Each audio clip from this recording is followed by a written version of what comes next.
Hey guys, Big Ducks here, and welcome back to the channel. However, if you're new or part of the large percentage of people who are still not subscribed to this YouTube channel, make sure that you do that so that these videos will show right up in your feed, and also make sure to like the video if you're enjoying all the content. Now, Toxic Rain has been a pretty classic League start build for quite some time. This is one of those builds where it is meant to get you going into the game, all the way up into like lowish, maybe some high tier red maps, and be able to annihilate all of that super comfortably with very low gear and very low skill required. This build is also excellent for farming things like heists. So if your goal is to just have an easy start of the league, make sure that you gain a bunch of currency that you can play a either converted build, like maybe you could convert this one into elemental hit or something like that, or if you have a second build that's going to require a little bit more money to be able to get going, this is one of those builds that will absolutely carry you up to that point. It is extremely fast, does adequate damage for everything that you need it to do, and with the changes to the skill tree should maintain most of its tankiness. One thing I do want to say, however, is that these POBs are going to be essentially like living guides. They're going to change over time. Because the skill tree and so many things have changed so drastically,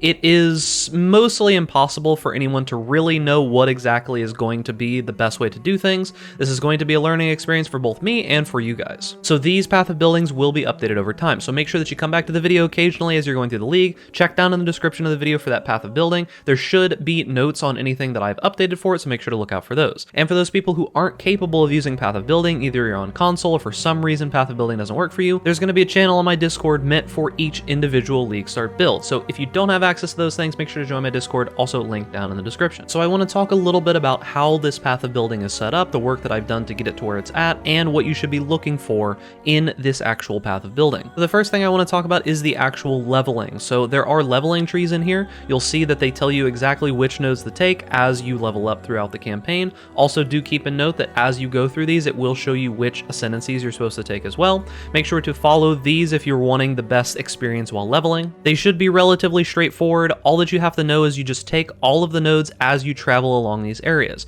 You might notice in a situation like this where a bunch of nodes are added, you're simply going to follow the path and take the nodes that are nearby as you travel near them. Just take anything first that you see, and that is the way that I have set up these leveling trees. Beyond that, there is going to be separate in-game trees. One, if you don't have access to clusters, I do recommend that you use clusters on this build, and then another that is going to be made for clusters. This version is the one that you should eventually try to work towards if you are going to push this build. Now, there is a Deadeye version of this that uses these Occupying Force Mirage Archers. I have not put as much work into this and testing this, but there are a few people who are interested in doing something like this, so I've added in what ascendancy points I think are worthwhile on the Deadeye. There is a section of skills that'll show you which abilities you should be using while leveling up, as well as the abilities that you're using in the endgame. Do keep in mind that the alt qualities for everything in here is not needed unless it says specifically, hey, you need this alt quality. It's just a nice upgrade that you can get. Also make sure that when you're using your links, if you do want to see your accurate DPS, make sure to adjust the levels and the quality of the gems to match whatever you have.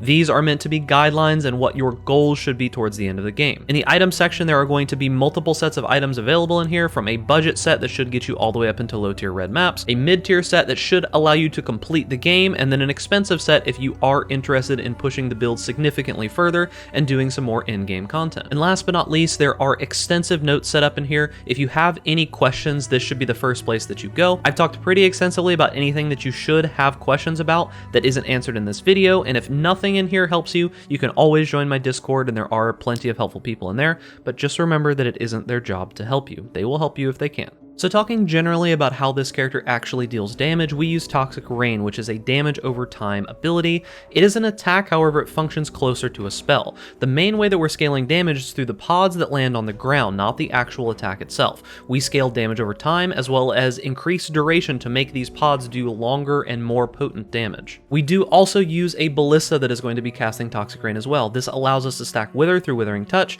and it also just gives us some supplemental damage for, say, bosses and things like that. Make sure that when you are trying to maximize your damage, you don't forget any of the little smaller important things that could add up to tons of extra damage. Think things like curses or making sure that those wither stacks stay up. Those kinds of things are more important than you might think, so make sure that you are double checking the POB and the skills that you're supposed to be using, as well as the links that are available there. When it comes to defenses for the right side of the tree have changed pretty substantially. Now, dodge is completely gone. We do, however, use spell dodge at the moment, but we're going to be mainly relying on evasion to be able to survive. Path of Building, as of the recording of this video, is not completely updated, but it should be sometime in the near future. It will have the updated evasion rolls, and I will modify them to account for anything that does change. We are now going to be looking for as much evasion on our gear as we possibly can get, as well as now we have to stack spell suppression, a new mechanic that's going to give you a chance to reduce damage taken from spells. However, the new acrobatics node makes it so that we convert spell suppression into spell dodge. This build should be capable of getting maximum spell dodge, which is 75%, pretty consistently with all of the spell suppression that we've stacked. So the new list of priorities for this build is we're going to be stacking evasion, spell suppression, which will swap over into spell dodge, as well as life. Modifiers like blind are also very powerful for evasion now. They do not work just as a complete avoidance of damage anymore. They are now going to specifically help you evade more often. Speaking of avoidance, however, we do also have elusive, which is a new just straight avoidance mechanic. Make sure that you are using Withering Step to gain elusive, as well as any other sources, like say if you wanted to get elusive on boots or something like that. Now, speaking about what this build is actually good for, this is going to be one of those builds where if you are just looking for an absolutely reliable, safe league starter that will get you through most of the content up into red tier maps, doesn't require very much gear to get going, and is just a safe, all-around fun, new player friendly character. It's excellent in the campaign, excellent for early maps. It does start to lose some steam once you get up to say like 15s and 16s, but all the way to there, it is more than enough to be able to handle pretty much everything in the game. As I said previously, this build is also very good for heisting. I suggest that early on you pick up all of the heist contracts that you can possibly find, and right when you enter maps, spend some time sitting in the heist zone and just doing the contracts from Volcano. These will give you a ton of extra currency that you can use to either fund that new build that you're looking to play afterwards that might require a little bit more currency than you could do on League Start, or it can help you push a little bit more gear into your toxic range so that you can farm even higher tier maps or higher tier heist. Now, talking about the downsides of what this build has is that if you do want to push this build into the very, very high level of content, it is going to require some crafting and it's going to require some knowledge as well as some currency spent. I do not highly recommend that you push this build into the absolute highest tier of content.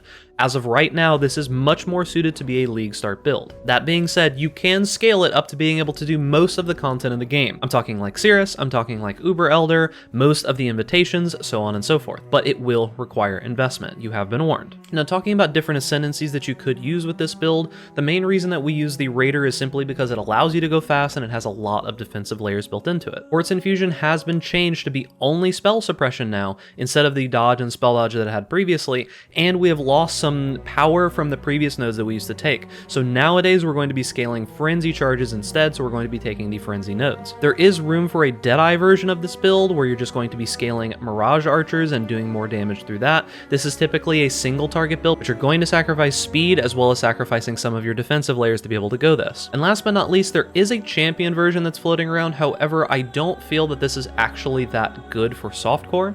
If you are a hardcore player, you can simply swap into a champion version and just connect the trees relatively easily, but I'm not going to be focusing on that one. I'm sure there are plenty of content creators that will be making a champion toxic rain guide. However, more defenses, a little slower, and not very much damage. And that, boys, is going to be it. Now, remember, the POB and the Discord channel will be getting updates over time, so make sure that you come back and check this video regularly. Links to all of that are going to be down in the description. Also, look for more information coming about how to interact with Scourge in the early days of the league. As soon as I know, I will let you know. So remember, boys, if you're enjoying this content, make sure to like the video, subscribe to the YouTube channel for more content similar to this, and stay safe out there in raid class. And I'll see you guys in the next video.